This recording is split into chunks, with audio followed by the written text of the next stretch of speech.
Morning all of you. Myself Gulshan. आज का topic है आप लोगों का डिप्थेरिया डी। आज की क्लास में जो है डिप्थेरिया के बारे में स्टडी करना है।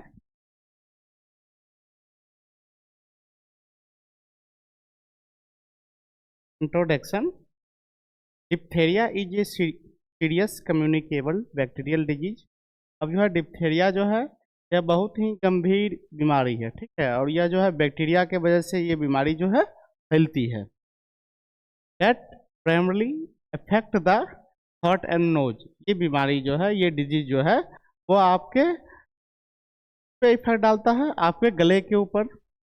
गले को संक्रमण करने का काम करता है और सांस लेने में प्रॉब्लम जिससे क्रिएट होते हैं। या आपके रिस्पिरेटरी ट्रैक्ट पे भी जो है इन्फेक्टेड करता है, या आपके रिस्पिरेटरी ट्रैक्ट को इन्फेक्टेड करता है, जिसके वजह से सांस लेने में दिक्कत होते हैं। साथ ही साथ गले में जो है सूजन वगैरह जो है आते हैं, इसके वजह से डिप्थेरिया के वजह। It is caused bye corny bacterium diphtheria. यह जो है कॉर्नी बैक्टीरियम डिप्थेरिया के वजह से जो है यह बीमारी फैलती है।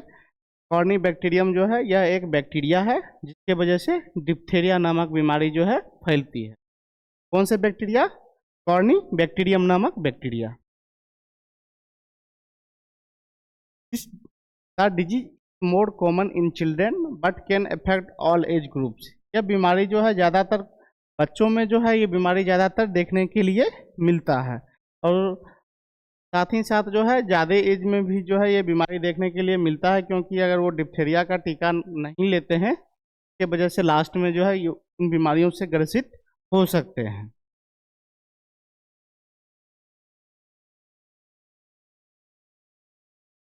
अब ये है डिप्थेरिया रिस्क फैक्टर।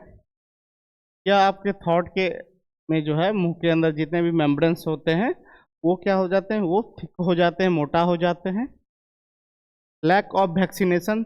डिप्थेरिया जो है अगर टीकाकरण नहीं, इन लोग टीकाकरण सेवाएं नहीं लिए होते हैं, टीकाकरण नहीं लेते हैं, उनके वजह से भी जो है डिप्थेरिया होता है। साथ ही पुअर हाइजीन, साफ सुथरा मेंटेन नहीं कीजिएगा तो उसके वजह से भी डिप्थेरिया बीमारी जो है फैलती है। Over crowding. अगर जो है ज़्यादा जनसंख्या वाले जगह पे रहते हैं तो उन जगहों पे जो है अगर कोई पेशेंट अगर डिप्थेरिया से ग्रसित है तो उनसे भी जो है ये बीमारी फैलने का काम करती है।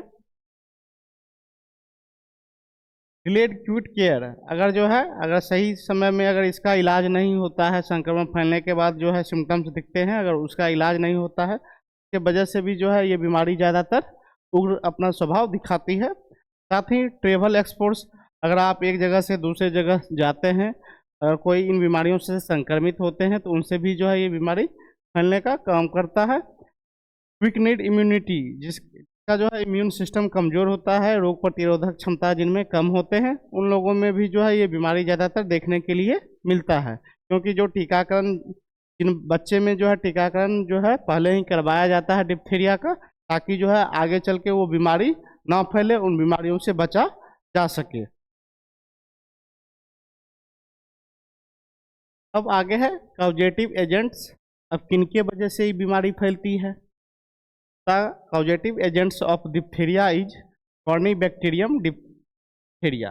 अब जो है कॉर्नी बैक्टीरियम नामक बैक्टीरिया के वजह से जो है ये बीमारी क्रिएट होते हैं। काउजिंग एजेंट इसका क्या है? कॉर्नी बैक्टीरियम नामक bacteria. It produce a powerful toxins. अब जो है यह बहुत ही टॉक्सिन्स बैक्टीरिया होते हैं जो टॉक्सिसिटी काउज करने का काम करते हैं। That damage tissue and organ. इसके टॉक्सिन से जो है टिश्यू और ऑर्गन जो है वो डैमेज हो जाते हैं। Specially the heart and nervous system. यह स्पेशली देखा जाए तो आपके हार्ट पे भी अटैक करता है, और साथ ही साथ आपके नर्वस सिस्टम पे भी जो है अटैक करने का काम करता है। कौन? कॉर्नी बैक्टीरियम नामक बैक्टीरिया। Mode of transmission. अब ये बीमारी जो है कैसे फैलती है? Diphtheria spread through respiratory droplet. अब जो है सांस लेते हैं उन माध्यम से जो है हवा के माध्यम से जो है ये बीमारी फैलती है। व्हेन एन इन्फेक्टेड पर्सन कफ और स्नीज। अब जो है जो इन्फेक्टेड पर्सन्स जो रहते हैं अगर उनके संपर्क में अगर कोई आते हैं तो उनके खांसने छींकने से भी जो है उनके ड्रॉपलेट के माध्यम से हवा में वो बैक्टीरिया जो है ट्रेवल करती है, और उसके संपर्क में आने से जो है ये बैक्टीरिया जो है ट्रांसमिट होने का काम करता है, एक दूसरे में जो है फैलने का काम करता है और एक दूसरे को संक्रमित भी करता है। It can also spread through direct contact. अगर कोई इंसान जो है जो इन्फेक्टेड पर्सनस हैं अगर उनके कॉन्टैक्ट में डायरेक्ट आते हैं, उसके साथ भोजन वगैरह करते हैं, तो उनसे भी जो है ये बीमारी फैलने का काम करता है। विथ इन्फेक्टेड वाउंड्स और कंटामिनेटेड ऑब्जेक्ट, और साथ ही साथ अगर वहाँ का वातावरण अगर कंटामिनेटेड है उनसे भी जो है यह बीमारी जो है एक दूसरे में जो है फैलने का काम करती है।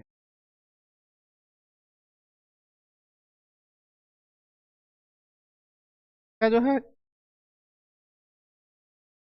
सिम्टम्स जो है कॉमन सिम्टम्स इसमें देखा जाए तो ए thick grey membrane covering the throat and tonsils, इसमें जो है मेम्ब्रेन जो है टॉन्सिल्स वगैरह जो है वो बढ़ जाते हैं। गले के अंदर जो मेम्ब्रेन्स होते हैं, झिल्लियाँ जो होते हैं, उनकी मोटाई जो है बढ़ जाती है और वह जो है संक्रमित हो जाते हैं। उस पर छाले छाले टाइप के सिम्टम्स देखने के लिए मिलते हैं, सूजन वगैरह आ जाते हैं उसमें। सोलेन नेक, अब जो है गला जो है वो सूज जाता है, फूल जाता है, गले में इन्फ्लामेशन आ जाते हैं। रनी नोज, नाक से पानी गिरता है, नाक से पानी आना स्टार्ट हो जाता है। सोर थ्रोट, और जो है गला में सूजन के आने की वजह से जो है गला में पेन होना स्टार्ट हो जाता है। ये सब इसके सिम्टम्स हैं। इनमें बुखार वगैरह भी आते हैं। अब आगे है incubation period. The incubation period of diphtheria is usually 2 to 5 days। अब जो है इंक्यूबेशन पीरियड हुआ, बीमारी कब से फैली और कब जाके बीमारी का सिम्टम दिखा, इन दोनों के बीच का जो ड्यूरेशन होता है वो इंक्यूबेशन पीरियड होता है। तो इनका जो है इंक्यूबेशन पीरियड है 2 to 5 days, बट इट में रेंज फ्रॉम 1 to 10 days। कुछ लोगों में जो है ये बीमारी जो है 2 से 5 दिन में दिखाई देने लगते हैं। कुछ लोगों में जो है बीमारी जो है 1 से लेकर 10 दिनों में भी इनका सिम्टम्स दिखाई देते हैं। Amount of bacteria dose, depend करता है बैक्टीरिया का डोज कितना है। बैक्टीरिया बहुत सारी संख्या में है या उनका अमाउंट कम संख्या में है, इनके ऊपर भी इंक्यूबेशन पीरियड डिपेंड करता है। Expose to a large number of corynebacterium diphtheria, bacteria can shorten in the incubation period. अब जो है जिन लोगों में जो है कॉर्नीबैक्टीरियम का अमाउंट ज़्यादा होगा उन लोगों में जो है सिम्टम्स जो है पहले दिखाई देंगे। स्मॉलर एक्सपोर्स में डिले सिम्टम्स ऑनसेट, जिन लोगों में जो है कॉर्नीबैक्टीरियम नामक बैक्टीरिया का डोज जो है कम मात्रा में होगा वहाँ पे जो है सिम्टम्स डिले होकर दिखाई देंगे, समय लगेगा उनमें। Immune status of the person, depend करता है रोग पेशेंट के रोग प्रतिरोधक क्षमता के भी ऊपर जो है वो डिपेंड करते हैं। जिनका रोग प्रतिरोधक क्षमता ज़्यादा होगा उनमें जो है ये सिम्टम्स जो है डिले में दिखाई देंगे, कम लास्ट टाइम में जाके दिखाई देंगे, उसमें टाइम ज़्यादा लगेगा। और जिनका जो है रोग प्रतिरोधक क्षमता कम रहेगा उनमें जो है स्टार्टिंग में भी सिम्टम दिखाई देने लगते हैं।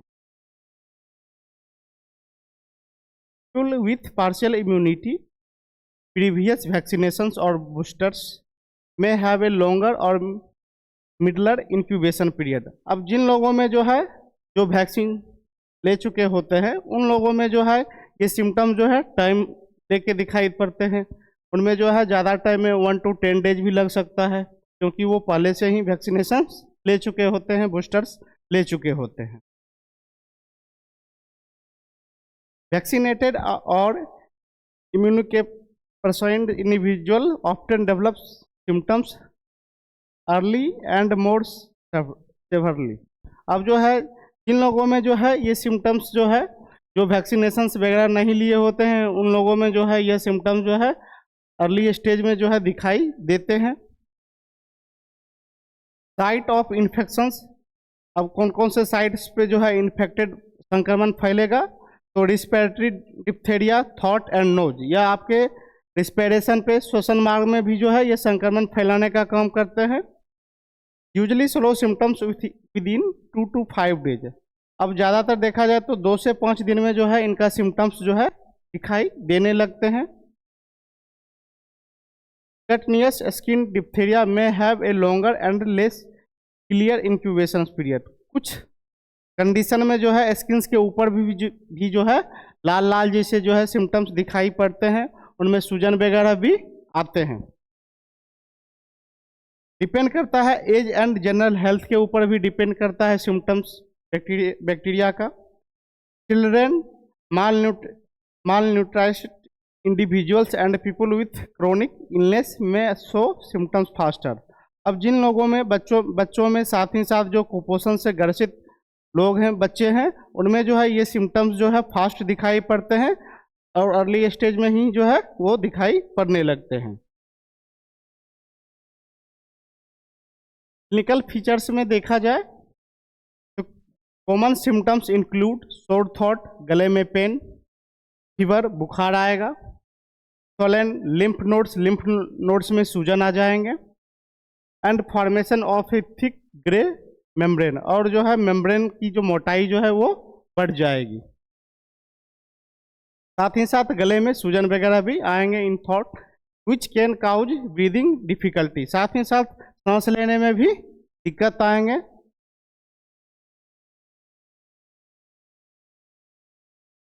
कॉम्प्लिकेशन में देखा जाए तो serious complication include myocardial heart inflammations, nerve damage, paralysis and in severe cases death. कुछ कंडीशन में जो है पैरालिसिस भी मार सकते हैं, साथ ही साथ नर्व भी डैमेज हो सकता है, उसके साथ साथ हार्ट इन्फ्लामेशंस भी हो सकते हैं, हृदय में भी जो है सूजन वगैरह आ सकते हैं। ये सब कंडीशन जो है कॉम्प्लिकेशन आते हैं किसके वजह से, मायोकार्डियम बैक्टीरिया की वजह से। अब इसका डायग्नोसिस जो है, diagnosis is based on clinical symptoms. Diagnosis जो है पेशेंट के सिम्टम्स के आधार पे जो है डायग्नोसिस किया जाता है, and confirmed by laboratory culture of throat swabs, और जो है लेबोरेटरी में जो है पेशेंट के स्कूटम का टेस्ट किया जाता है, उनका कल्चर टेस्ट होता है जिससे पता चलता है कौन से बैक्टीरिया है, देन फिर जो आगे जो है उसका ट्रीटमेंट किया जाता है। ट्रीटमेंट में जो है ट्रीटमेंट इंक्लूड्स डिप्थेरिया एंटीटॉक्सिन्स। अब जो है डिप्थेरिया के ऊपर जो है एंटीटॉक्सिन्स मेडिसिन का यूज किया जाता है। Antitoxins to neutralise the toxins and antibiotics, जो क्या करता है टॉक्सिन्स को न्यूट्रलाइज करने का काम करता है। इसमें एंटीबायोटिक्स का भी यूज किया जाता है, लाइक एरिथ्रोमाइसिन्स और penicillin to kill the bacteria. Erythromycin और पेनिसिलिन जो है वो बैक्टीरिया को किल करने का काम करता है, टॉक्सिन्स को न्यूट्रल करने का काम करता है। Prevention, diphtheria can be prevented by vaccination. अब डिप्थेरिया से बचने के लिए जो है वैक्सीनेशन जो है वह बहुत ही इम्पॉर्टेंट होते हैं, तभी जो है आप भी डिप्थेरिया से बच सकते हैं। The DPT, diphtheria pertussis tetanus का फुल फॉर्म हुआ diphtheria pertussis tetanus. Vaccines is highly effective, ये वैक्सीन जो है बहुत ही इम्पॉर्टेंट होते हैं। रोल ऑफ द फार्मासिस्ट, एक फार्मासिस्ट का क्या रोल होता है। Pharmacist educate the public about vaccinations, proper antibiotic use. अब एक फार्मासिस्ट का काम होता है वह वैक्सीनेशंस के बारे में बतलाएं, लोगों को जागरूक करें, लोगों को स्वास्थ्य शिक्षा के बारे में जागरूक करें, साथ ही साथ एंटीबायोटिक्स का यूज किस तरीके से किया जाता है उन चीज़ों के बारे में बतलाने का काम करते हैं, ताकि जो है बीमारियों से बचा जा सके, बीमारी को फैलने से रोका जा सके। Conclusion, diphtheria is preventable disease with proper immunisations and awareness. अब जो है डिप्थेरिया से बचने के लिए जो है टीकाकरण बहुत ही आवश्यक है, तभी जो है डिप्थेरिया से बचा जा सकता है, इन पे कंट्रोल किया जा सकता है, और स्वास्थ्य शिक्षा के बारे में प्रचार करके लोगों को जागरूक करके जो है इन बीमारियों से बचा जा सकता है। Early treatment can save lives, अगर इनका ट्रीटमेंट जो है फर्स्ट स्टेज के दौरान ही अगर होता है तो इन बीमारियों से बचा जा सकता है, ताकि जो है लाइफ आपका जो है वो बेटर रह सकेगा, आप जो है स्वस्थ रह पाइएगा। आज के लिए इतना ही, थैंक यू सो मच।